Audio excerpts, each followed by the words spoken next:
Mi propia hija nos empujó de un acantilado, y mientras yo yacía en el suelo, con los huesos rotos y la sangre escurriendo por mi cara, escuché a mi esposo susurrar: «No te muevas, Ana. Finge que estás muerta». Pero lo peor no fue el impacto de la caída de 30 metros. Fue cuando el secreto que nuestra hija guardó por 2 décadas fue revelado. Pero antes de seguir, verifica si ya te suscribiste al canal y escribe en los comentarios: ¿desde dónde estás viendo este video? Nos encanta saber hasta dónde llegan nuestras historias. Nunca imaginé que a mis 58 años estaría fingiendo estar muerta para escapar de mis propios hijos. Durante 35 años construí lo que creía era una familia perfecta. Nuestras mañanas comenzaban con el aroma de café recién hecho y el sonido de las montañas de Oaxaca a lo lejos. Yo enseñaba literatura en la secundaria, mientras Jorge creaba muebles artesanales en su carpintería. Teníamos 2 hijos, Ricardo, nuestro primogénito, carismático y protector, y Alejandra, 5 años menor, siempre reservada y observadora. Los domingos nos reuníamos todos en la mesa que Jorge esculpió con sus propias manos. Ricardo hablaba animadamente sobre sus planes de ser arquitecto, mientras Alejandra jugaba con su comida, evitando el contacto visual. Por la noche, Jorge y yo caminábamos por la playa de Cancún, planeando nuestra jubilación, soñando con los viajes que haríamos cuando los hijos siguieran sus propios caminos. Yo era feliz, o al menos creía serlo. Todo cambió una noche de septiembre hace exactamente 20 años. Ricardo no regresó a casa después de salir con amigos. Esperamos hasta la madrugada, llamando frenéticamente a todos los que conocíamos. Alejandra se quedó en su habitación, diciendo que estudiaba para los exámenes, pero había algo extraño en su comportamiento que no pude descifrar en ese momento. Jorge salió con los vecinos a buscar a Ricardo. Al amanecer, encontraron su cuerpo en el fondo de un barranco cerca de la playa de Cancún. La policía concluyó que fue un accidente, que probablemente se resbaló en la oscuridad. Nunca cuestioné esa versión. ¿Cómo podría imaginar la verdad? El funeral fue el día más oscuro de mi vida. Usé el mismo vestido negro que en el entierro de mi madre. Alejandra se mantuvo extrañamente tranquila, mientras yo me derrumbaba en lágrimas. Jorge me sostuvo con fuerza cuando mis piernas flaquearon. Ahora entiendo por qué él parecía cargar un peso aún mayor que la pérdida de nuestro hijo. Después de la muerte de Ricardo, Alejandra cambió por completo. Se volvió más atenta y cariñosa, ayudando en las tareas del hogar y pasando más tiempo con nosotros. Lo interpreté como su forma de lidiar con el luto, de llenar el vacío que dejó su hermano. ¡Qué cruel error! Los años pasaron. Alejandra se casó con Manuel, un hombre tranquilo de un pueblo vecino, Puebla. Tuvieron 2 hijos hermosos. Finalmente sentí que la vida nos estaba dando una segunda oportunidad. Manuel me llamaba mamá, y Alejandra había seguido los pasos de su padre, abriendo su propio taller de muebles artesanales. Nuestra familia parecía finalmente reconstruida. Todo parecía perfecto de nuevo, pero ahora, acostada en el fondo de este barranco con costillas rotas y el sabor metálico de la sangre en la boca, entiendo que toda esa felicidad era una mentira cuidadosamente orquestada. Las primeras señales de que algo andaba mal comenzaron hace unos 4 meses, cuando Jorge y yo decidimos actualizar nuestro testamento. Entre nuestra casa frente al mar, el terreno que heredé de mis padres y nuestros ahorros, teníamos aproximadamente 8 millones de pesos mexicanos para dejar como herencia. Fue Alejandra quien sugirió que visitáramos al abogado. Mamá, papá, ya tienen más de 55 años. Es importante tener todo organizado. Lo dijo con esa sonrisa que ahora me parece siniestra. Manuela sentía a su lado, apretándome la mano con dedos que más tarde me empujarían a la muerte. Los amamos demasiado y queremos asegurarnos de que estén protegidos, añadió con su voz mansa. El abogado, el doctor. Javier, un señor que conocíamos desde hace años, nos explicó nuestras opciones. Podríamos crear un fideicomiso, dividir la herencia entre los nietos o hacer un testamento tradicional. Alejandra insistió en ser nombrada, junto con Manuel, como nuestra única heredera. Nosotros nos encargaremos de la distribución justa para los niños, argumentó. Además, van a necesitar de nosotros cuando envejezcan. Es mejor que tengamos acceso a los recursos para cuidarlos adecuadamente. Algo en su tono me incomodó, pero Jorge pareció convencido. Mi esposo, que siempre fue más confiado que yo, aceptó la propuesta sin mucha resistencia. Yo tuve mis dudas, especialmente porque recordé cómo Ricardo siempre hablaba de ayudarnos financieramente en la vejez. Pero Ricardo se había ido, y Alejandra era nuestra única hija viva. Firmamos los documentos una tarde de jueves.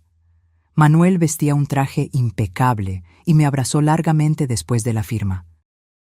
Ahora somos oficialmente una familia unida para siempre, susurró en mi oído. Sus palabras me causaron un escalofrío inexplicable. Esa noche, mientras preparaba la cena, no pude sacarme la sensación de haber cometido un error terrible. Las semanas siguientes fueron extrañas. Alejandra y Manuel comenzaron a visitarnos con más frecuencia, pero sus visitas tenían un tono diferente. No venían solo a pasar tiempo con nosotros.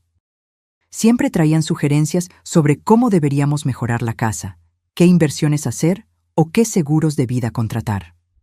Mamá, deberías pensar en vender esta casa grande y mudarte a un lugar más pequeño, dijo Alejandra mientras examinaba nuestros muebles con ojos calculadores. Podríamos ayudarte a encontrar un apartamento cómodo en el centro de Monterrey. Pero yo amaba nuestra casa. Cada rincón guardaba un recuerdo precioso de nuestros 35 años juntos. La cocina donde preparé miles de comidas, el taller donde Jorge creaba sus obras maestras, el patio donde nuestros hijos y nietos jugaron. No podía imaginar mi vida en otro lugar. Cuando expresé eso, vi un destello de irritación en los ojos de Alejandra que me heló hasta los huesos. «Mamá, estás siendo irracional», dijo en un tono que nunca había usado conmigo. «Esta casa es demasiado grande para 2 personas de su edad. Si se caen por las escaleras o algo sucede, no podremos llegar a tiempo para ayudar». Manuel asintió enérgicamente. «Además, el mantenimiento debe costar una fortuna. Sería mucho más inteligente vender ahora, mientras el mercado inmobiliario está en auge». Jorge comenzó a considerar sus argumentos, pero yo no podía librarme de la sensación de que había algo más detrás de esa presión. Una noche, después de otra de esas conversaciones tensas, le pregunté a Jorge si no le parecía extraño que Alejandra estuviera de repente tan interesada en nuestros asuntos financieros. «Ana, ella solo se preocupa por nosotros», respondió mientras se cepillaba los dientes. «Tal vez deberíamos considerar sus sugerencias. No somos tan jóvenes como antes». Pero vi algo en sus ojos, una sombra de duda que él no quería reconocer. Ahora sé que Jorge ya tenía sus sospechas, que ya comenzaba a atar cabos que yo ni siquiera sabía que existían. Las cosas empeoraron cuando Alejandra sugirió que le diéramos un poder notarial sobre nuestras finanzas. «Es solo por precaución», explicó mientras Manuel preparaba té en nuestra cocina como si ya fuera dueño del lugar. «Si uno de ustedes se enferma o tiene un problema de salud, podemos gestionar sus asuntos sin complicaciones legales». La forma en que lo dijo, tan naturalmente, casi me convenció. Pero había algo en su insistencia que me ponía nerviosa. No pude dormir esa noche. Me quedé despierta mirando el techo, escuchando la respiración de Jorge a mi lado, tratando de entender por qué me sentía tan inquieta. Al día siguiente, decidí llamar a mi hermana Sofía para pedirle consejo. Sofía siempre fue más perspicaz que yo, más desconfiada de las intenciones de la gente. Cuando le conté sobre la presión de Alejandra, se quedó en silencio por un largo momento. «Ana», finalmente dijo, «¿no te parece extraño que Alejandra esté tan ansiosa por controlar tu dinero? Quiero decir, ella tiene su propio negocio. Está bien financieramente. ¿Por qué necesitaría tanto control sobre tus finanzas?» Sus palabras me golpearon como una bofetada. Tenía razón. Alejandra nunca mostró problemas financieros, nunca pidió dinero prestado, Nunca dio señales de necesitar nuestra ayuda financiera. Esa tarde, cuando Alejandra apareció para otra de sus conversaciones sobre nuestro futuro, decidí confrontarla directamente. «Hija», comencé mientras estábamos sentadas en el porche, «¿por qué es tan importante para ti tener control sobre nuestros asuntos financieros? Tu padre y yo todavía estamos lúcidos». Su reacción fue inmediata y reveladora. Su rostro se endureció y, por un momento, vi algo en sus ojos que me recordó a otra persona, algo frío y calculador que nunca había notado antes. «Mamá, no se trata de control», respondió con voz tensa. «Se trata de amor, cuidado y responsabilidad familiar». Pero la forma en que pronunció responsabilidad familiar sonó más como una amenaza que como una expresión de afecto. Manuel, que se había mantenido en silencio hasta entonces, intervino con su voz tranquila, pero firme. «Ana, solo queremos lo mejor para ustedes. Es doloroso verlos preocuparse por cosas que podríamos resolver fácilmente». Esa noche, después de que se fueron, Jorge y yo tuvimos nuestra primera discusión seria en años. Él pensó que yo estaba siendo paranoica, que estaba buscando problemas donde no existían. Yo insistí en que algo no estaba bien, que el comportamiento de nuestra hija había cambiado demasiado. «Jorge», dije mientras lavábamos los platos, «¿te acuerdas de cómo era Alejandra antes de que Ricardo muriera? Era diferente, más distante, más... no sé explicarlo, pero había algo en ella que me asustaba». Mi esposo dejó de secar el plato que tenía en sus manos y me miró fijamente. En sus ojos vi algo que no había visto antes: reconocimiento. «Ana», dijo con voz muy baja, «hay cosas sobre la muerte de Ricardo que nunca te conté». Mi corazón comenzó a latir tan fuerte que pensé que se me saldría del pecho. Las palabras de Jorge me golpearon como un rayo. «¿Qué hay sobre la muerte de Ricardo?», pregunté con voz temblorosa. Jorge se sentó pesadamente en una de las sillas de la cocina, la misma mesa donde compartimos miles de comidas en familia, donde Ricardo solía hacer su tarea y donde Alejandra siempre permanecía en silencio.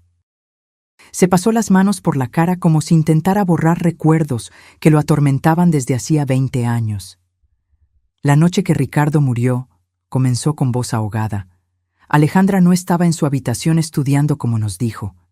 La vi salir de la casa alrededor de las 8. La seguí porque algo en su actitud me preocupó. Andaba muy extraña en esos días, más agresiva, más resentida». Mi esposo se detuvo, mirando sus manos como si la terrible verdad que había guardado por tanto tiempo estuviera escrita en ellas. Los vi discutiendo cerca del barranco. Ana, los escuché gritándose cosas horribles el uno al otro.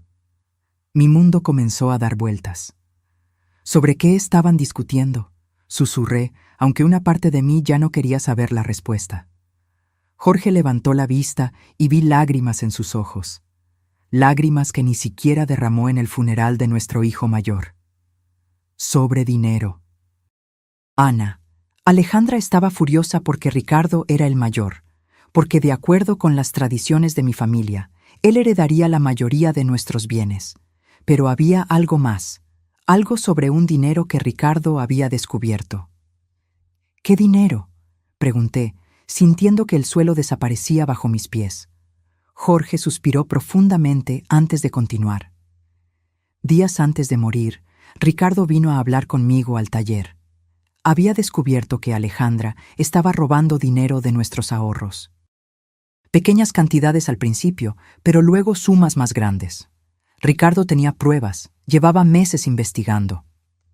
Mi mente se negó a procesar lo que estaba escuchando. Mi hija, la que había sido tan atenta después de la muerte de Ricardo, la que nos ayudaba y cuidaba de nosotros, nos estaba robando desde antes de que su hermano muriera. «¿Por qué nunca me lo contaste?», le recriminé a Jorge, sintiendo que la traición se multiplicaba. «Porque cuando llegué al barranco esa noche ya era demasiado tarde», respondió con voz sofocada.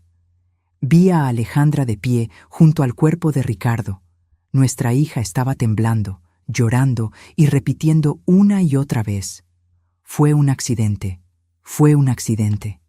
Me miró con esos ojos desesperados y me rogó que la ayudara. Papá, me dijo. Ricardo se resbaló cuando intentaba agarrarme. Yo solo me defendí y él perdió el equilibrio. Las lágrimas escurrieron por mi cara incontrolablemente. Pero le creíste, murmuré, aunque ya sabía la respuesta. Jorge asintió lentamente, con una expresión de culpa que lo atormentaba desde hacía décadas. Era mi hija, Ana. Mi hija me estaba pidiendo ayuda y Ricardo ya estaba muerto. No podía traer a uno de vuelta a la vida destruyendo al otro.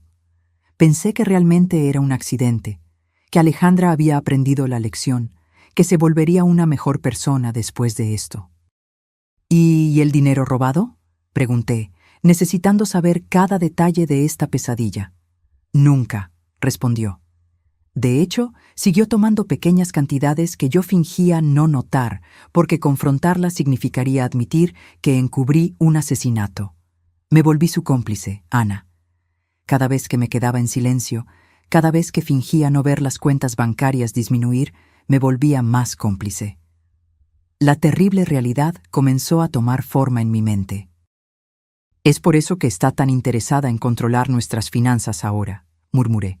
No es porque le importemos, es porque quiere terminar lo que empezó hace 20 años. Jorge asintió gravemente. Y hay algo más, Ana, algo que descubrí hace un par de semanas. ¿Qué más podría haber?, pregunté, sintiendo que mi corazón no soportaba más revelaciones. Jorge fue a su escritorio y tomó unos papeles que había escondido bajo otros documentos. Estuve investigando discretamente las finanzas de Alejandra. Su taller no va tan bien como ella quiere que creamos. De hecho, está al borde de la quiebra. Le debe más de 400,000 pesos mexicanos a varios bancos y proveedores. Los papeles temblaron en mis manos mientras leía los números. Alejandra no era la empresaria exitosa que fingía ser. Era una persona desesperada que vivía de mentiras y dinero robado durante décadas. ¿Manuel sabe de todo esto?, pregunté, recordando su sonrisa tranquila y sus cálidos abrazos. Estoy seguro de que sí, respondió Jorge. Noté cómo dirige las conversaciones cuando hablan de nuestro dinero, cómo hace preguntas específicas sobre nuestros ahorros, el valor de la casa, nuestras pólizas de seguro. No son preguntas inocentes, Ana. Son preguntas de alguien que está calculando exactamente cuánto vale nuestra muerte. Esa frase me heló hasta los huesos. Nuestra muerte, repetí en un susurro. Fue la primera vez que consideré que Alejandra podría querer hacernos daño físico. Hasta ese momento, pensé que solo quería robarnos o engañarnos. Pero si había causado la muerte de su propio hermano por dinero, ¿qué le impediría matar a sus padres por la misma razón? Jorge, dije, agarrando sus manos, tenemos que ir a la policía. Tenemos que contarles la verdad sobre Ricardo y sobre lo que está pasando ahora. Pero mi esposo negó con la cabeza con una mirada de desamparo que me rompió el corazón. ¿Con qué pruebas, Ana? Soy cómplice de encubrir un homicidio. Si hablo ahora, también iré a la cárcel. Y además, ¿quién le va a creer a un hombre de 60 años que guardó este secreto por 20 años? Tenía razón. ¿Entonces solo esperamos que nos mate como hizo con Ricardo? Vamos a ser muy cuidadosos, dijo Jorge, tratando de sonar más confiado de lo que realmente estaba. Vamos a encontrar la manera de protegernos, de reunir pruebas para... Pero sus palabras fueron interrumpidas por el sonido del teléfono. Era Alejandra. «Hola, mamá», dijo con esa voz dulce que ahora me sonaba siniestra. Manuel y yo estuvimos pensando, y creemos que sería hermoso celebrar su 35 aniversario de bodas con algo especial. ¿Qué tal si los llevamos a ese mirador en la Sierra Madre Oriental el próximo fin de semana? Podríamos hacer una caminata en familia, tomar fotos y pasar un día perfecto juntos. Mi sangre se heló. Miré a Jorge, que había escuchado la conversación y tenía la misma mirada de terror en su cara. Es una idea muy dulce, hija, logré responder con voz temblorosa. Pero déjanos pensarlo y te devolvemos la llamada mañana.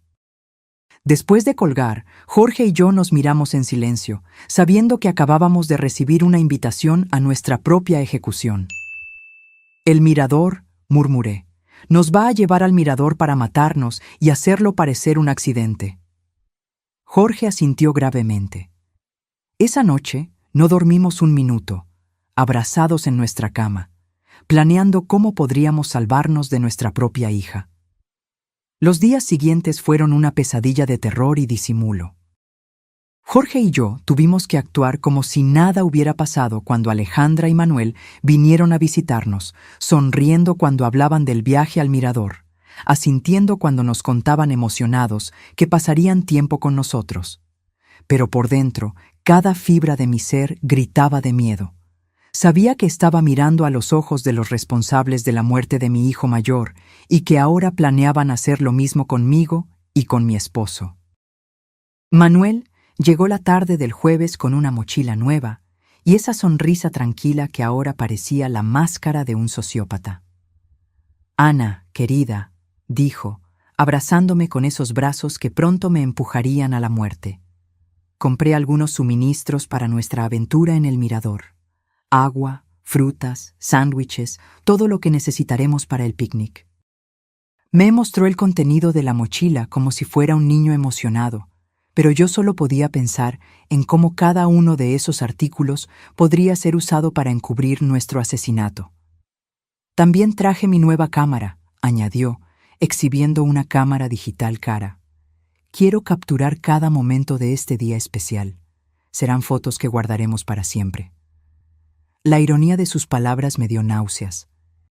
La única foto que él tomaría sería de nuestros cuerpos rotos en el fondo de algún barranco, si es que alguien nos encontraba.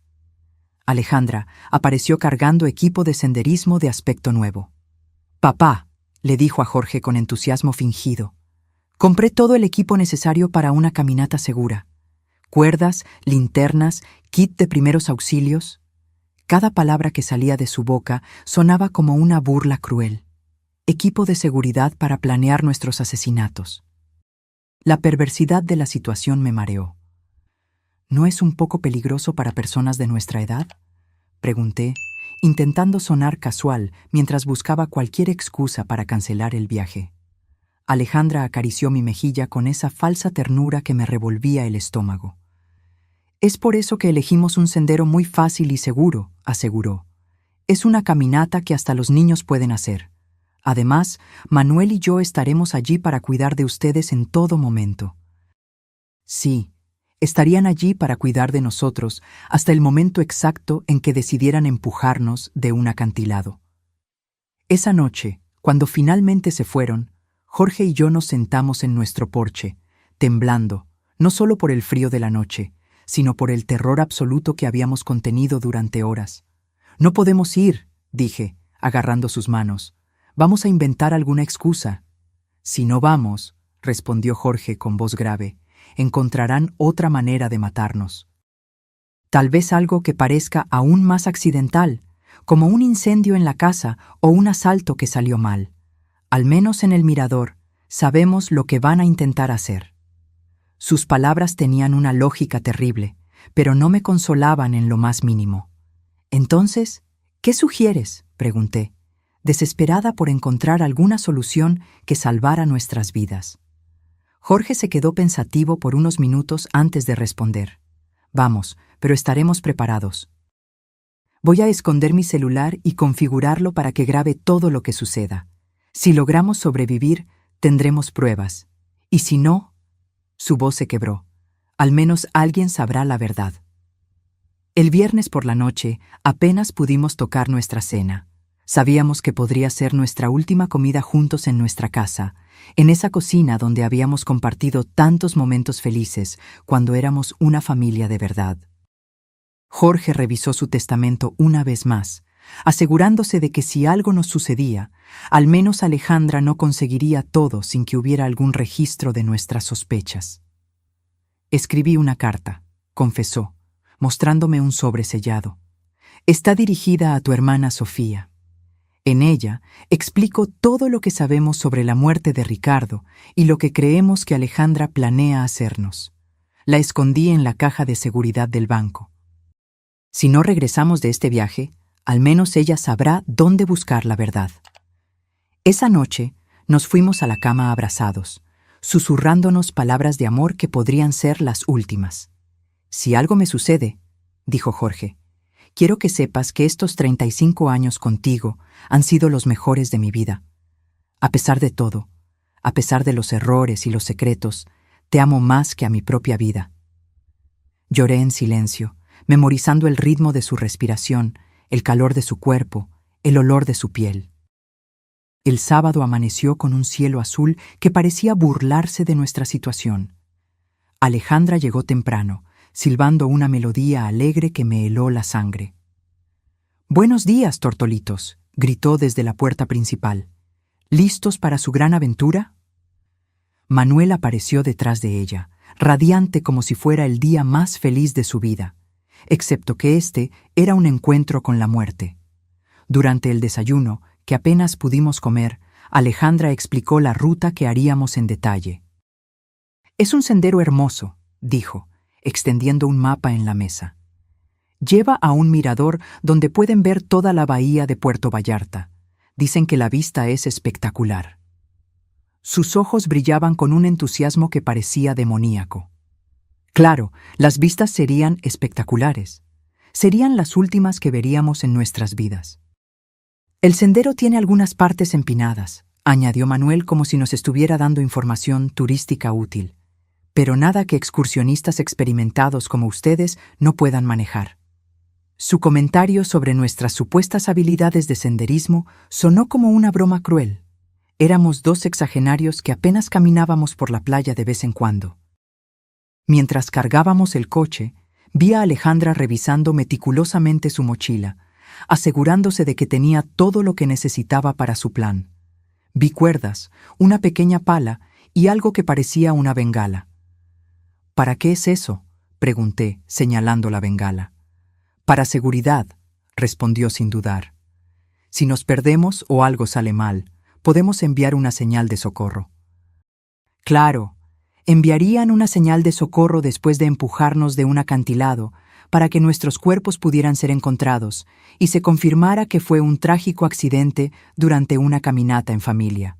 Todo calculado.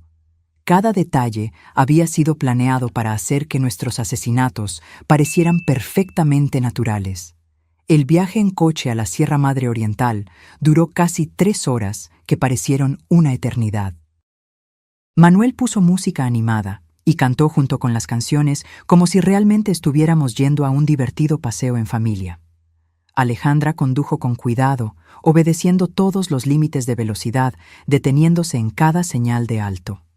No quería arriesgar un accidente que arruinara sus planes perfectos. Durante el viaje, Jorge discretamente tomó mi mano y activó la grabación en su teléfono. Todo lo que sucedió a partir de ese momento sería grabado. Si lográbamos sobrevivir, tendríamos pruebas. Si no, al menos la verdad no moriría con nosotros. Cuando finalmente llegamos al inicio del sendero, mi corazón latía tan fuerte que pensé que se me saldría del pecho.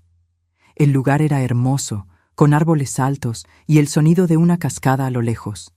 Pero para mí, se había convertido en el escenario de mi propia ejecución. Alejandra y Manuel sacaron sus mochilas del coche, sonriendo y bromeando como si fuera el día más feliz de sus vidas. «¿Listos para la aventura?», preguntó Alejandra. Y por primera vez en 20 años vi el mismo brillo frío en sus ojos que debió tener la noche que Ricardo murió. El sendero comenzó relativamente fácil, serpenteando entre árboles frondosos y rocas cubiertas de musgo. Manuel caminaba delante de nosotros, constantemente tomando fotos y comentando sobre la belleza del paisaje.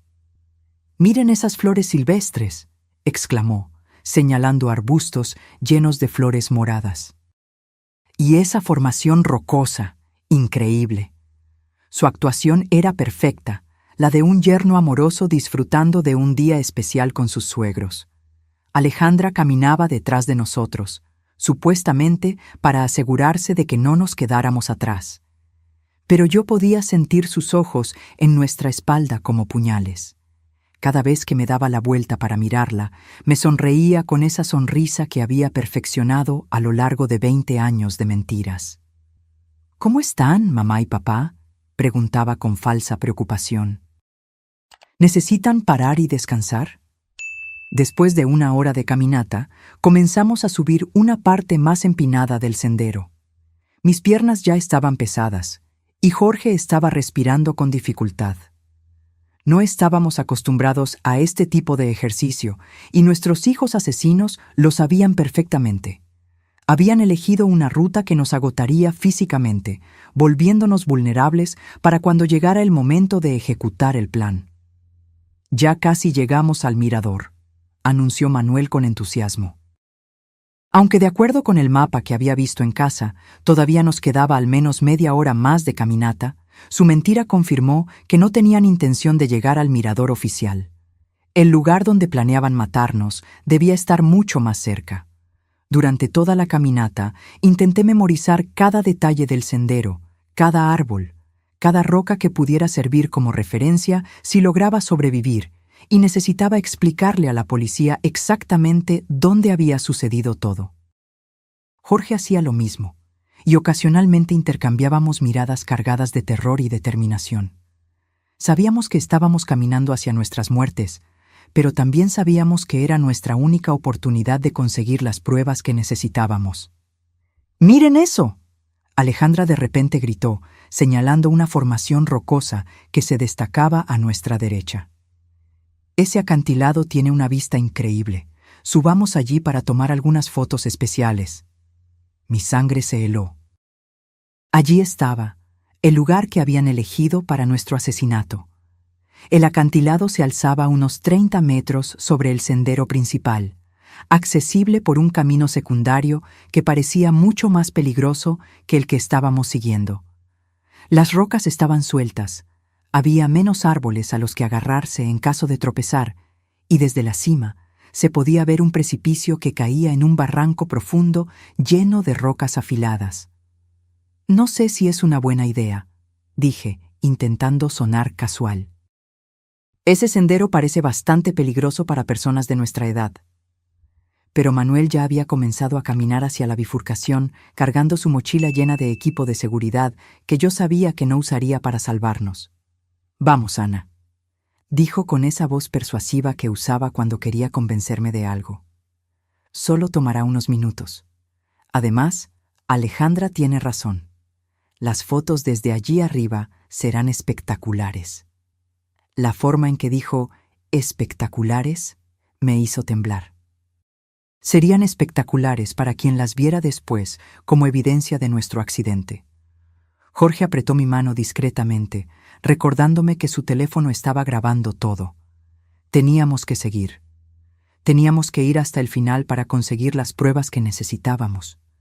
Si nos negábamos ahora, simplemente encontrarían otra oportunidad, otro lugar, otra excusa para matarnos.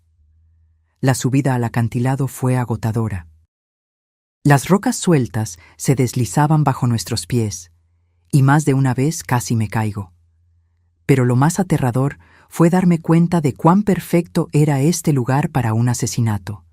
Si alguien tropezaba accidentalmente y caía desde la cima, no habría forma de sobrevivir. Y lo más importante, no habría testigos. «Ya casi llegamos», gritó Alejandra desde arriba, donde ya había llegado con la agilidad de alguien que había planeado esta ruta con cuidado. Manuel la siguió, y luego nos ayudó a Jorge y a mí a completar los últimos metros de la subida.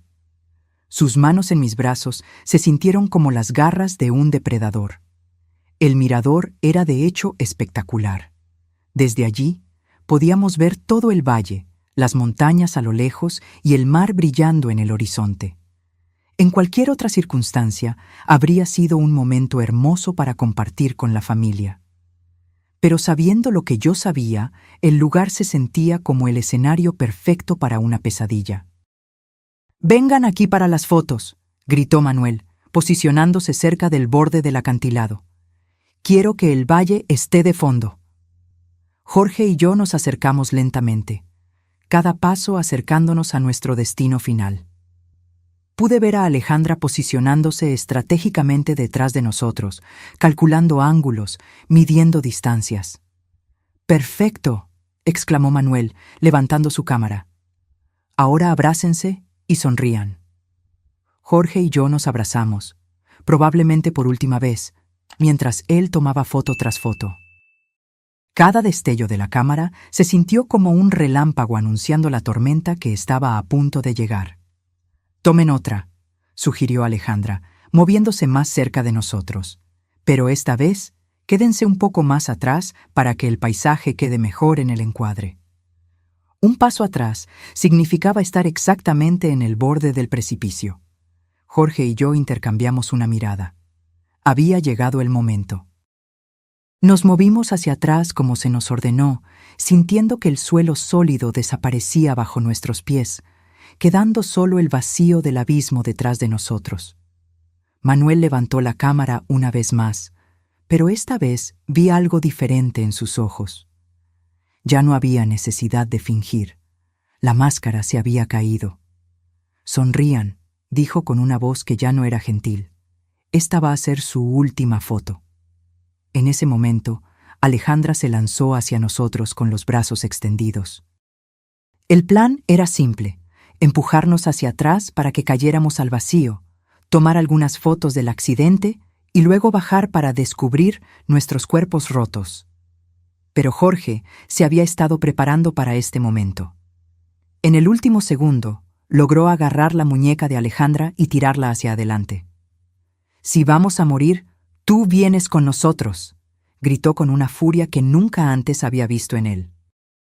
Por un momento, los cuatro estábamos tambaleándonos en el borde del acantilado, agarrándonos unos a otros en una danza macabra entre la vida y la muerte. Manuel gritó e intentó ayudar a Alejandra, pero el peso de todos nosotros era demasiado. Sentí que el suelo cedía bajo mis pies. Sentí que la gravedad comenzaba a ganar la batalla. Y luego los cuatro caímos juntos, encerrados en un abrazo mortal, gritando mientras el aire silbaba a nuestro alrededor y el suelo rocoso se acercaba a una velocidad vertiginosa. En esos segundos que duraron una eternidad, pensé en Ricardo, en cómo se debió sentir cuando Alejandra lo empujó al barranco hace 20 años. Imaginé su terror, su confusión, su traición al darse cuenta de que su propia hermana lo había condenado a la muerte. El impacto fue brutal. Escuché el horrible sonido de huesos rompiéndose, el sonido de mi propio cuerpo destrozándose contra las rocas. El dolor era indescriptible, pero aún más terrible era el sabor a sangre en mi boca y la certeza de que esta vez Alejandra había ganado. Esta vez no habría testigos para contar la verdad. Pero entonces escuché la voz de Jorge, débil pero clara. «Ana, no te muevas, finge que estás muerta». Y me di cuenta de algo increíble. Aún estaba viva. El dolor era tan intenso que pensé que iba a enloquecer. Cada fibra de mi cuerpo gritaba en agonía.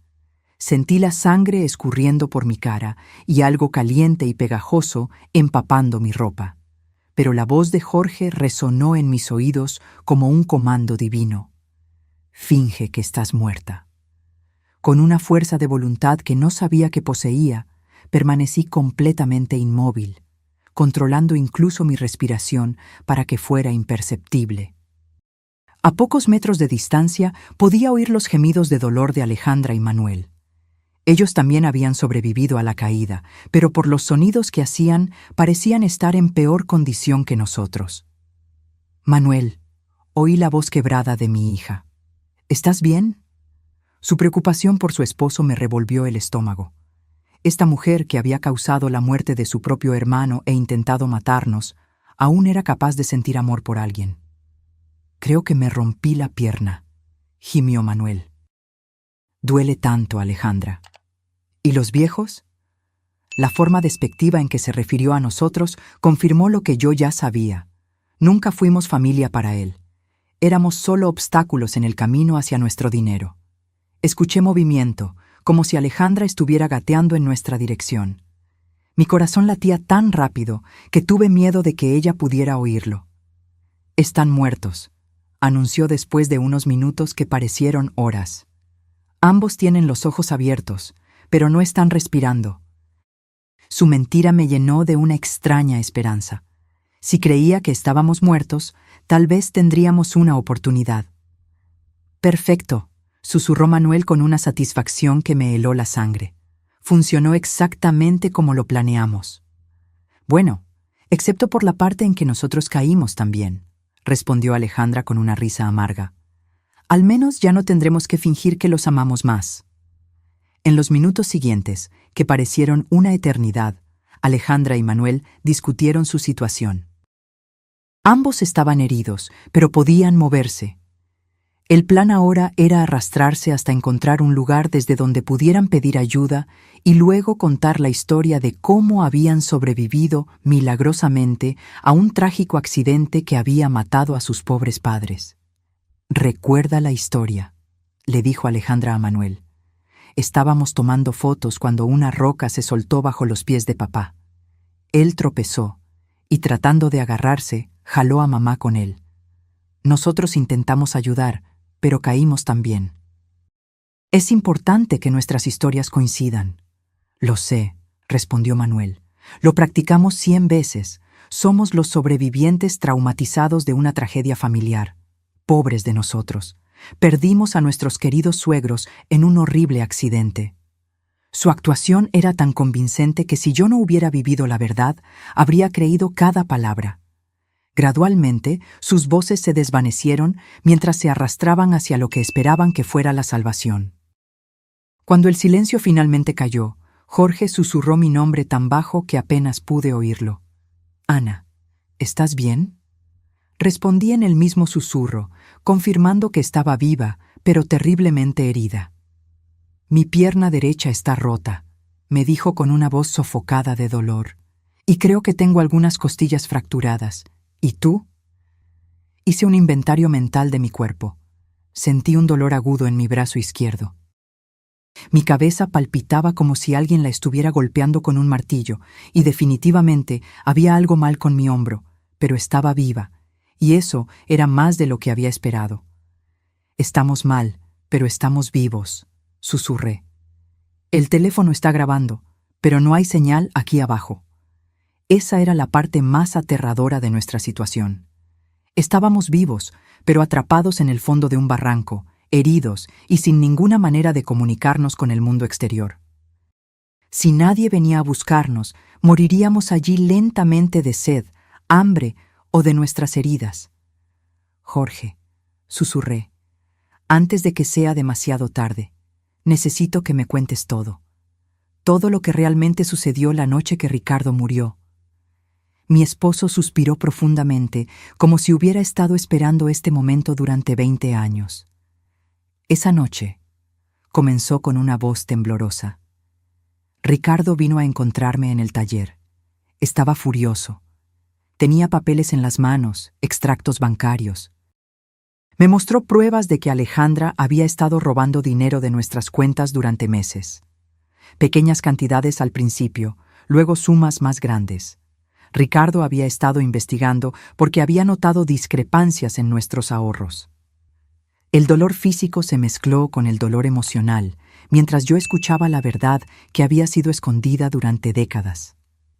Ricardo quería confrontar a Alejandra esa misma noche, continuó Jorge. Intenté calmarlo, convencerlo de esperar hasta el día siguiente, pero él estaba decidido. Dijo que no podía dormir sabiendo que su hermana menor nos estaba robando. «¿Y lo seguiste?», pregunté, aunque ya sabía la respuesta. «Lo seguí porque tenía miedo de lo que podría pasar.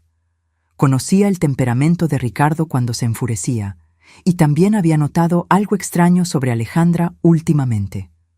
Una frialdad que me daba escalofríos. Cuando llegué al barranco», continuó Jorge, «los encontré gritándose el uno al otro. Ricardo tenía los papeles en la mano, agitándolos en la cara de Alejandra. «Eres una ladrona», le gritaba. «Estás robando a nuestros propios padres». Alejandra lo negaba todo. Decía que Ricardo estaba loco, que estaba inventando cosas.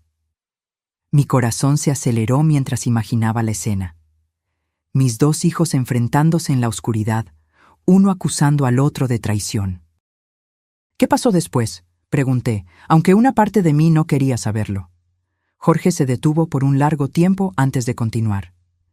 Ricardo le dijo que si no devolvía el dinero y nos confesaba todo, él mismo nos diría la verdad.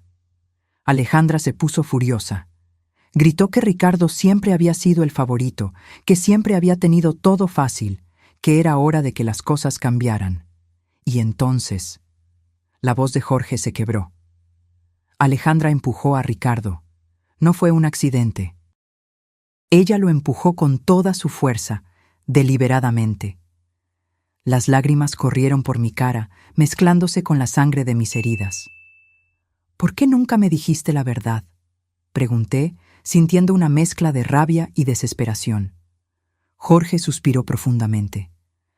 Porque cuando llegué a donde estaba Alejandra, ella lloraba, temblaba, me decía una y otra vez que había sido un accidente, que no había tenido la intención de hacerlo. Me rogó que no te dijera nada, que no podía perderte a ti también. Pero sabías que era mentira, murmuré, sintiendo que el peso de la traición se profundizaba. Sí, pero era mi hija, Ana, mi única hija sobreviviente. ¿Cómo podía entregarla a la policía? ¿Cómo podía destruir lo que quedaba de nuestra familia? Su justificación dolió tanto como mis lesiones físicas. ¿Y el dinero robado?, continué. Alejandra prometió que lo devolvería poco a poco. Juró que había sido una mala decisión, que estaba desesperada, que nunca volvería a suceder. Pero nunca devolvió un solo centavo. De hecho, siguió robando, y yo seguí en silencio porque cada día que pasaba me volvía más cómplice de su crimen. En ese momento, escuchamos voces a lo lejos. Alejandra y Manuel habían logrado encontrar ayuda. Pronto, los equipos de rescate estarían aquí, y nuestros hijos asesinos interpretarían el papel de sus vidas, los sobrevivientes traumatizados de una tragedia familiar. Las voces se hicieron cada vez más cercanas, acompañadas por el sonido de helicópteros sobrevolando el área. El equipo de rescate había llegado, y con ellos vino el momento más crucial de nuestras vidas. Jorge y yo teníamos que tomar una decisión en cuestión de minutos. ¿Deberíamos seguir fingiendo que estábamos muertos hasta que encontráramos la oportunidad perfecta para revelar la verdad? ¿O arriesgarnos a ser rescatados junto con nuestros asesinos? Ana. Jorge susurró urgentemente. El teléfono grabó todo lo que sucedió allí arriba. Tenemos la confesión de Manuel sobre el plan. Tenemos a Alejandra admitiendo que somos obstáculos. Lo tenemos todo. Pero si nos encuentran vivos ahora, pueden destruir las pruebas antes de que logremos entregarlas a las autoridades. Tenía razón. Si Alejandra y Manuel se daban cuenta de que habíamos sobrevivido y oído sus confesiones, encontrarían la manera de silenciarnos para siempre. Esta vez no sería un accidente. Sería algo mucho más directo y definitivo. Teníamos que esperar el momento perfecto. «¡Están aquí abajo!», gritó la voz de Alejandra desde arriba. «Mis padres, por favor, dense prisa». Su actuación era perfecta, su voz quebrada de dolor y desesperación. Si yo no conociera la verdad, habría creído que era una hija devastada por la pérdida de sus padres. «Señora, mantenga la calma», respondió una voz autoritaria que debió pertenecer al líder del equipo de rescate. «Vamos a bajar para evaluarlos». «¿Usted y su esposo pueden moverse?». Oí el sonido de cuerdas y equipos siendo preparados para el descenso. Manuel había perfeccionado su papel como el yerno de luto. «No puedo creer que esto haya pasado», sollozó. «Estábamos tomando fotos, tan felices. Todo sucedió tan rápido. Una roca se soltó y ellos cayeron». Cada palabra era una puñalada en mi corazón porque yo sabía que él repetiría esas mismas mentiras a la policía, a los medios, a cualquiera que quisiera escuchar su versión de los eventos. Los socorristas comenzaron a bajar. Podía oír sus voces acercándose, el sonido de las botas contra la roca, el tintineo del equipo. Jorge discretamente me apretó la mano, recordándome que teníamos que mantener la actuación, sin importar lo que sucediera. «¡Están aquí!», gritó uno de los socorristas al encontrarnos. «Tenemos a 2 personas en el fondo del barranco». Se acercó a nosotros y comenzó a examinarnos. Mantuve mis ojos cerrados y mi respiración tan superficial que era casi imperceptible. Sentí sus manos buscando un pulso en mi cuello, su oído cerca de mi boca, tratando de detectar la respiración. «Este todavía tiene pulso débil», anunció, refiriéndose a Jorge. «¿La mujer? No estoy seguro. Necesito al equipo médico aquí abajo de inmediato». Mi corazón se aceleró. El plan estaba funcionando.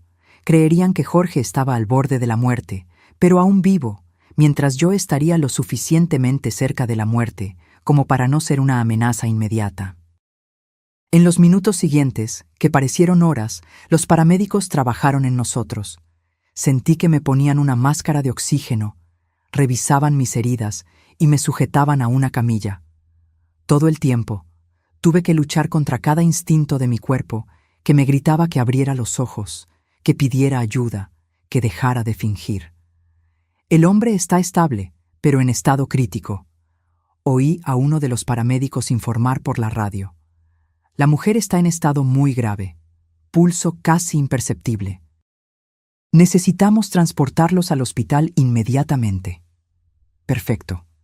Nos llevarían al hospital, donde tendríamos la oportunidad de hablar con las autoridades sin que Alejandra y Manuel pudieran silenciarnos.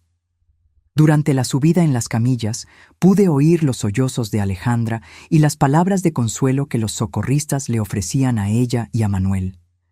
«Fuiste tan valiente por sobrevivir a esto», le dijo alguien. «Es un milagro que estés relativamente bien». Si supieran que el verdadero milagro era que Jorge y yo estábamos vivos para contar la verdad. En el helicóptero médico, mientras volábamos hacia el hospital, podía sentir la presencia de Jorge en la camilla a mi lado. Los paramédicos estaban enfocados en mantenerlo estable, y por sus conversaciones entendí que él estaba en estado crítico. Sus lesiones eran más serias que las mías, y por un momento terrible, temí que él pudiera morir antes de que tuviéramos la oportunidad de revelar la verdad. «Señora», oí a uno de los paramédicos decirme, «si puede oírme, aguante. Estaremos en el hospital en unos minutos». Su voz era amable, llena de una compasión genuina que contrastaba dramáticamente con la falsedad que yo había estado oyendo de mi propia familia. Cuando llegamos al hospital en Ciudad de México, el caos fue inmediato. Médicos y enfermeras corrían de un lado a otro, gritando órdenes médicas que yo no entendía. Fui llevada directamente a una sala de emergencias, donde comenzaron a trabajar en mis lesiones. Tuve que seguir fingiendo que estaba inconsciente, pero también necesitaba encontrar una manera de comunicarme con alguien en quien pudiera confiar. «Doctora», oí a una enfermera decir, «los signos vitales de ella son extraños. El pulso es más fuerte de lo que esperaríamos para alguien en su supuesta condición». Mi corazón dio un brinco. Me habían descubierto. Yo era tan mala actriz que mi propio cuerpo me estaba traicionando. «Sucede a veces en casos de trauma extremo», la médica respondió. «El cuerpo tiene formas misteriosas de aferrarse a la vida. Vamos a mantener un control estricto. Las próximas horas serán cruciales». Alejandra hizo un sonido que supuestamente era un sollozo de dolor, pero para mí sonó como un suspiro de alivio. «¿Podemos verlos?», preguntó Manuel. «Solo por unos minutos. Necesitamos despedirnos en caso de que algo suceda». La médica asintió, y pronto oí pasos acercándose a mi cama. Era el momento más peligroso de todos. Tenía que convencer a mis asesinos de que estaba realmente muriendo. Sentí la presencia de Alejandra junto a mi cama. Su mano tocó la mía, y todo lo que pude hacer fue no retirar mi mano de inmediato. «Mamá», susurró, «si puedes oírme, quiero que sepas que te amo. Siento mucho que esto haya sucedido». Sus palabras eran miel envenenada, dulce en la superficie, pero mortal en su esencia. Manuel se acercó desde el otro lado. «Ana, querida», murmuró, «has sido como una madre para mí. Nunca te olvidaremos». Mentira. La única razón por la que no me olvidarían era porque tendrían que vivir con el conocimiento de que me habían asesinado. Pero entonces Alejandra se inclinó más cerca de mi oído y susurró algo que me heló la sangre. «Espero que hayas aprendido la lección, mamá. Nunca debiste haber hecho tantas preguntas sobre nuestras finanzas. Algunas verdades es mejor dejarlas enterradas, igual que a Ricardo». En ese momento, supe que nuestro plan había funcionado. Alejandra acababa de confesar, y aunque yo no tenía cómo grabar, había una enfermera en la habitación que había oído cada palabra. El susurro de Alejandra resonó en mis oídos como una confesión directa de su culpabilidad. Ella había mencionado a Ricardo. Había admitido que algunas verdades debían permanecer enterradas. Y lo más importante, había reconocido que nuestras preguntas sobre finanzas habían sido la razón de nuestro accidente. Pero yo necesitaba más que eso. Necesitaba una confesión completa que no pudiera ser malinterpretada o negada después. La enfermera que había oído el comentario, una joven llamada María, de acuerdo con su identificación, había dejado de revisar los monitores. Vi a través de mis párpados semicerrados cómo sus ojos se abrían de par en par con sorpresa y horror. Ella había oído algo que no debía haber oído, y su expresión me dijo que entendía las implicaciones de esas palabras perfectamente. «¿Qué dijiste sobre Ricardo?», susurró Manuel, obviamente sorprendido por la mención del hermano muerto. Alejandra se tensó, dándose cuenta de que había hablado de más. «Nada», murmuró. «Solo quise decir... Bueno, mamá siempre se preguntó qué sucedió realmente esa noche». «Creo que ya no importa», respondió Manuel, pero su voz estaba cargada de tensión. Pero importaba, y Manuel era lo suficientemente inteligente como para darse cuenta de que su esposa había cometido un error. «Alejandra», le dijo con voz tensa, «vámonos. Los médicos necesitan espacio para trabajar». Pude sentir la tensión entre ellos, la comprensión mutua de que habían hablado de más en el lugar equivocado. Después de que se fueron, la enfermera María se acercó a mi cama. «Señora», susurró tan bajo que apenas pude oírla.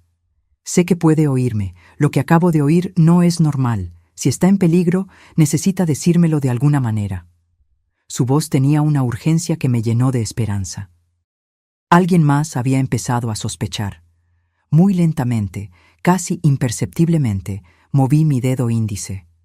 Fue el movimiento más pequeño posible, pero María lo notó de inmediato. «Dios mío», susurró, «está fingiendo estar inconsciente». Moví mi dedo de nuevo, esta vez 2 veces. «Escuche», dijo, inclinándose aún más cerca. «Voy a fingir que estoy revisando sus monitores. Si está en peligro por culpa de esas personas que acaban de salir, mueva su dedo 3 veces». Sin dudarlo, moví mi dedo 3 veces. María jadeó. «¿Ellos le hicieron esto a usted?». 3 movimientos más. La enfermera se alejó de mi cama y fingió revisar mi vía intravenosa mientras procesaba lo que acababa de descubrir.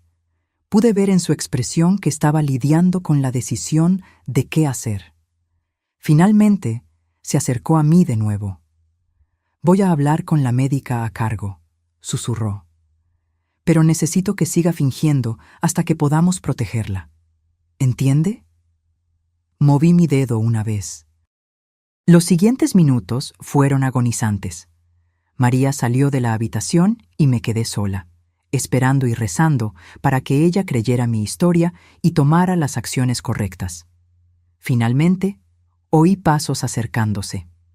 Era María acompañada por una mujer mayor que debía ser la médica jefa y, sorprendentemente, 2 policías. «Señora», la médica dijo con voz baja. La enfermera María me contó sobre su situación. «Si puede oírme, necesitamos que sepa que ahora está segura. Los policías están aquí para protegerla». Una ola de alivio tan intensa casi rompió mi actuación. «¿Puede abrir los ojos?», preguntó uno de los policías. Lentamente, muy lentamente, abrí mis ojos.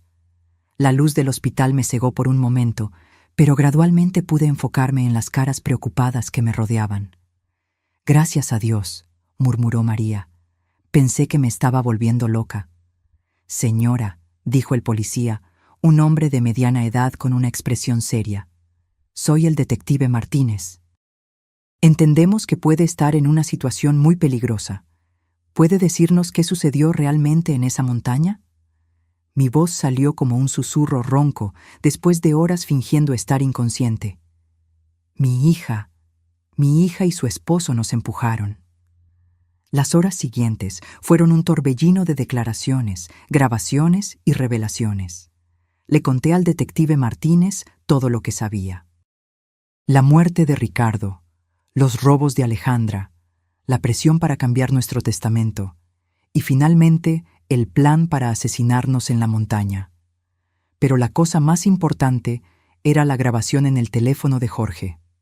¿Su esposo tiene pruebas grabadas?, preguntó el detective, con los ojos brillando. Sí, respondí. Todo está en su teléfono. Las confesiones, los planes, todo. El detective inmediatamente fue a la habitación donde Jorge estaba siendo tratado. Jorge había recuperado la conciencia poco después de mí, y cuando el detective le explicó la situación, él entregó su teléfono sin dudar. Aquí está todo, dijo con una voz débil pero firme.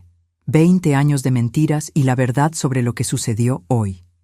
Mientras los técnicos de la policía analizaban la grabación, Alejandra y Manuel permanecieron en la sala de espera, interpretando su papel como miembros de la familia devastados para otros visitantes del hospital. No tenían idea de que su actuación cuidadosa estaba a punto de terminar para siempre. La grabación es clara, anunció el detective después de una hora. Tenemos confesiones explícitas sobre el asesinato de Ricardo, admisiones sobre robar dinero y pruebas directas de intento de asesinato premeditado contra ustedes dos. Es más que suficiente para arrestarlos. ¿Pero van a arrestarlos aquí?, pregunté, preocupada por nuestra seguridad. Si se dan cuenta de que estamos vivos y hablando. El detective asintió, entendiendo mi preocupación. Ya tenemos policías en posición. Tan pronto como tengamos la orden de arresto firmada, los detendremos. Mientras tanto, ustedes dos están bajo protección policial. La ironía de la situación no se me escapó. Alejandra y Manuel estaban allí abajo, probablemente hablando con familiares de otros pacientes, recibiendo condolencias por nuestras muertes, planeando cómo lidiar con nuestro funeral y herencia. No tenían idea de que en las habitaciones del piso de arriba del hospital estábamos desmantelando su mundo de mentiras cuidadosamente construido. ¿Hay algo más?, pregunté, sintiendo que algo aún me inquietaba. El detective tomó una carpeta de papeles. Después de escuchar su historia, investigamos preliminarmente las finanzas de su hija. No solo está en bancarrota, como usted sospechaba, sino que también le debe dinero a algunas personas muy peligrosas, usureros que no aceptan excusas. Mi sangre se heló. ¿Quiere decir que no éramos solo inconvenientes para ella? Usted y su esposo eran su única salvación, confirmó. Con su herencia, ella podría pagar sus deudas y empezar de nuevo. Sin ustedes, ella probablemente estaría muerta en unas semanas. Esa revelación añadió una nueva dimensión a la traición. Ella no nos veía solo como obstáculos, nos veía como su salvación financiera. Nuestra muerte no era solo conveniente para ella, era absolutamente necesaria para su supervivencia. ¿Y qué va a pasar con nuestros nietos?, pregunté, sintiendo una nueva ola de dolor al pensar en los niños inocentes de Alejandra y Manuel. Los servicios sociales asumirán la custodia temporal de ellos. El detective respondió amablemente. Pero, por lo que entiendo, usted podría solicitar la tutela tan pronto como se recupere de sus lesiones. La idea de criar a los hijos de nuestros propios asesinos era abrumadora, pero también era la única manera de asegurar que algo bueno saldría de esta pesadilla. Esos niños eran inocentes y merecían una oportunidad de crecer en un hogar donde el amor era real, no fingido. Es hora, anunció el detective cuando un policía entró en la habitación con papeles en las manos. Las órdenes están firmadas. Vamos a arrestarlos ahora. A través de la ventana de mi habitación que daba al vestíbulo del hospital, Pude ver a los policías posicionándose discretamente. El momento que había esperado durante 20 años finalmente había llegado. Alejandra y Manuel, oí la voz firme del policía a cargo. Están arrestados por el asesinato de Ricardo y por el intento de asesinato de Ana y Jorge. El silencio que siguió fue ensordecedor. Luego la voz histérica de Alejandra. ¿De qué está hablando? Nosotros somos las víctimas aquí. Nuestros padres murieron en un accidente. Señora, el policía respondió con calma. Sus padres están vivos y han proporcionado pruebas completas de sus crímenes. Hubo un momento de silencio absoluto, seguido por un grito de desesperación de Manuel. Eso es imposible. Nosotros los vimos morir. Estaban muertos. Su confesión involuntaria fue capturada por las grabadoras de la policía, añadiendo otra pieza de evidencia al caso. Por la radio, oí a Alejandra comenzar a culpar a Manuel. Todo fue idea de él. Yo no quería hacer nada de esto. Él me obligó.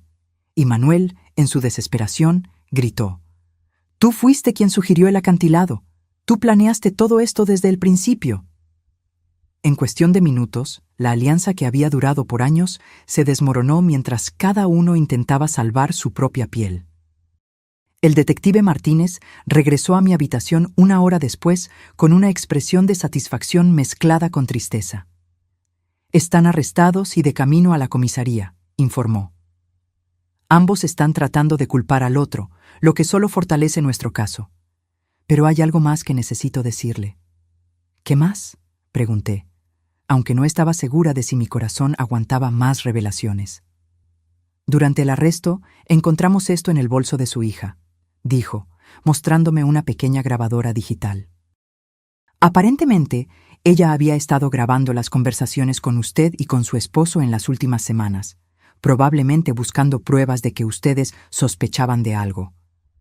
Mi sangre se heló. «¿Qué significa eso?». El detective suspiró. «Significa que ella sabía que ustedes estaban empezando a descubrir la verdad. El viaje a la sierra no fue una decisión espontánea, fue una respuesta directa a sus sospechas». En una de las grabaciones se puede oír claramente a Manuel diciéndole a ella: «Necesitamos actuar rápido antes de que ellos vayan a la policía». La profundidad de la planificación y la frialdad del cálculo me dejaron sin aliento. No solo habían planeado matarnos, habían estado monitoreando nuestras conversaciones, evaluando el nivel de peligro que representábamos para ellos. Éramos ratones en un laberinto, y ellos habían sido los científicos observando cada uno de nuestros movimientos. «Hay una cosa más», el detective continuó, «que encontramos en la investigación de sus finanzas. Su hija no solo le debía dinero a usureros peligrosos, sino que también había falsificado su firma en varios documentos, intentando acceder a sus cuentas bancarias. Si ustedes hubieran muerto en ese barranco, ella habría tenido acceso inmediato a todos sus recursos». Cada nueva revelación era como otra puñalada.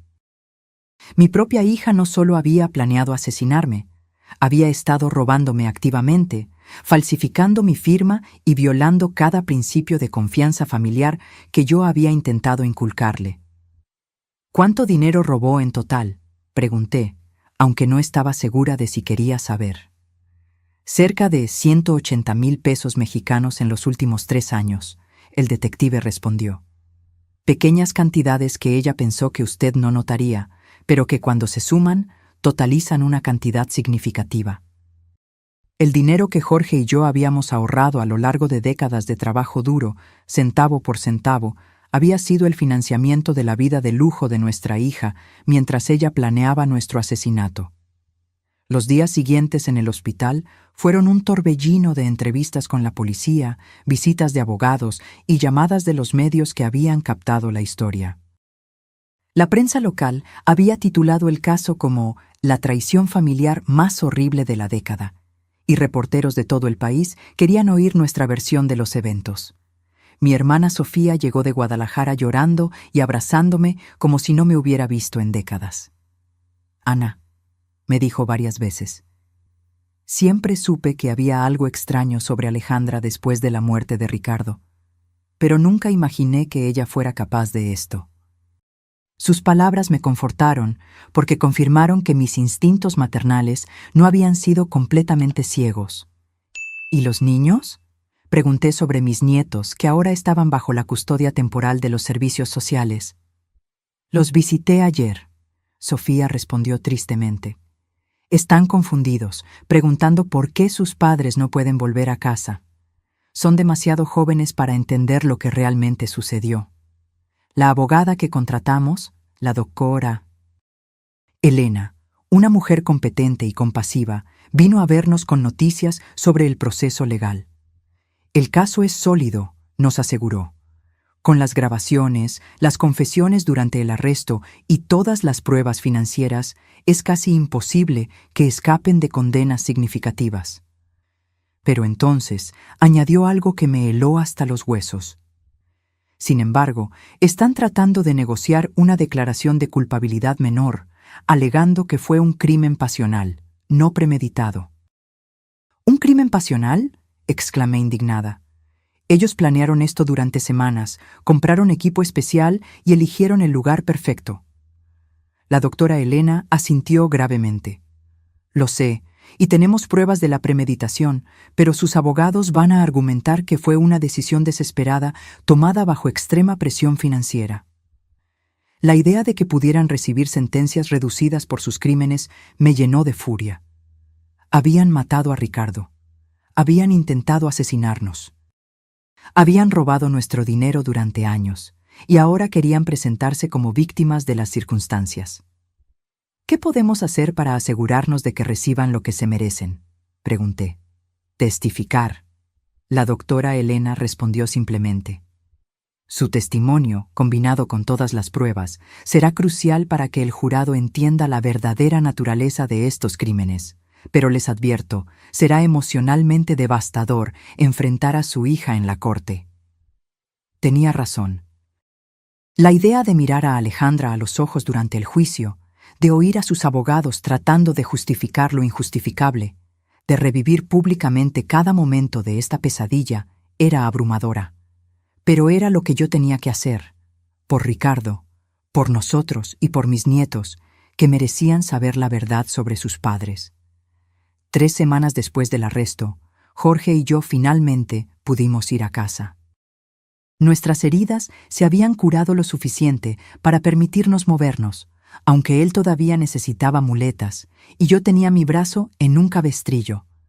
La casa se sentía extraña, como si fuera el escenario de una obra después de que todos los actores se habían ido. Todo estaba exactamente como lo habíamos dejado el día de nuestro paseo en familia. Los platos del desayuno todavía estaban en el fregadero. La cama estaba sin hacer. Las flores que Alejandra me había traído esa semana todavía estaban en la mesa de la sala, ahora marchitas y muertas. Era como si el tiempo se hubiera detenido en el momento en que nuestras vidas normales terminaron para siempre. ¿Crees que seremos felices de nuevo?, le pregunté a Jorge esa primera noche de regreso mientras estábamos acostados en nuestra cama familiar. Él me abrazó con su brazo no herido y suspiró profundamente. No lo sé, Ana, dijo, pero estamos vivos. Tenemos la verdad de nuestro lado y por primera vez en 20 años no tenemos que vivir con secretos. El juicio comenzó 6 meses después. El día que tuve que testificar, miré a Alejandra directamente a los ojos por primera vez desde el arresto. No vi remordimiento, ni dolor. No vi a la hija que había criado. Vi a una extraña fría y calculadora que se había disfrazado como mi hija durante décadas. Cuando terminé mi testimonio, después de recontar cada detalle horrible de nuestra experiencia, me dirigí a ella directamente desde el banquillo de los testigos. Alejandra, no sé quién eres, pero ya no eres mi hija. Mi hija murió la noche que mataste a Ricardo, y lo que ha vivido en su lugar durante 20 años es un monstruo que yo, sin saberlo, ayudé a crear.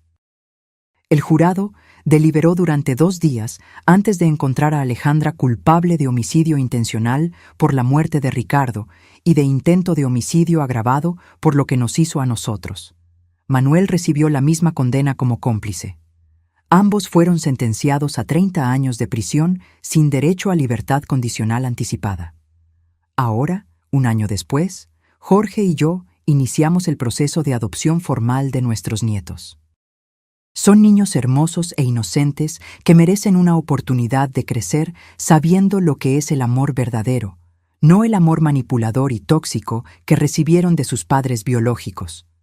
Todas las noches, cuando los acuesto, les cuento historias sobre el tío Ricardo, el tío que nunca conocieron. Les cuento sobre su bondad, su honestidad, su sueño de ser arquitecto y construir casas para familias felices. Les cuento cómo era valiente y cómo intentó proteger a los que amaba, incluso cuando eso lo puso en peligro. No les cuento sobre la traición, sobre la caída, sobre el impacto que le quitó la vida. Son demasiado jóvenes para cargar con esa carga. Tal vez un día, cuando sean mayores, les cuente toda la verdad. Pero por ahora, quiero que crezcan sin el peso del legado sombrío de sus padres. Todavía me despierto por la noche a veces, sudando y gritando, reviviendo el momento de la caída. Jorge también tiene pesadillas.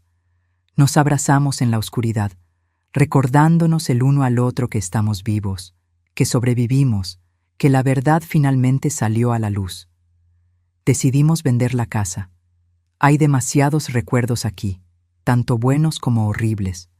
Compramos una casa más pequeña cerca de la playa, donde el sonido constante de las olas nos ayuda a dormir mejor. Una casa nueva para un nuevo comienzo. La cicatriz en mi hombro todavía me duele cuando cambia el tiempo. La rodilla de Jorge nunca se recuperó por completo. Estas son las cicatrices físicas que llevamos. Las emocionales son mucho más profundas. A veces, me encuentro mirando viejas fotos de familia. Alejandra sonriendo en su 10º cumpleaños.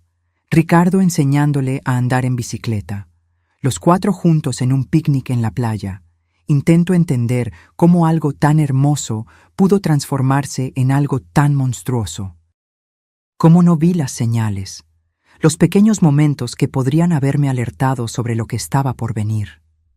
Pero luego me recuerdo que el amor puede hacernos ciegos, que a veces no queremos ver la verdad porque duele demasiado, que confiamos en aquellos que amamos, incluso cuando deberíamos cuestionar. Nunca visité a Alejandra en la cárcel. No puedo hacerme mirar a los ojos de la mujer que mató a mi hijo e intentó matarme. Jorge fue una vez, pero regresó más silencioso que nunca. Dijo solo que ella no mostró remordimiento, solo rabia por haber sido atrapada. Manuel escribió cartas pidiendo perdón, diciendo que estaba bajo la influencia de Alejandra, que no era él mismo. No respondimos. Algunas traiciones son demasiado grandes para ser perdonadas. Los años pasarán. Nuestros nietos crecerán. El dolor tal vez disminuya un poco. Pero la verdad permanecerá. La verdad sobre cómo la codicia puede corromper incluso los lazos familiares más sagrados. Sobre cómo el silencio puede proteger a los monstruos. Sobre cómo a veces necesitamos fingir estar muertos para finalmente vivir en la verdad. A veces, cuando camino por la playa con Jorge a mi lado y nuestros nietos corriendo por delante, siento una paz inesperada. No es la felicidad que conocíamos antes. Es algo diferente, algo más profundo. Una sensación de que sobrevivimos a lo peor que la vida nos pudo lanzar y aún así encontramos razones para sonreír.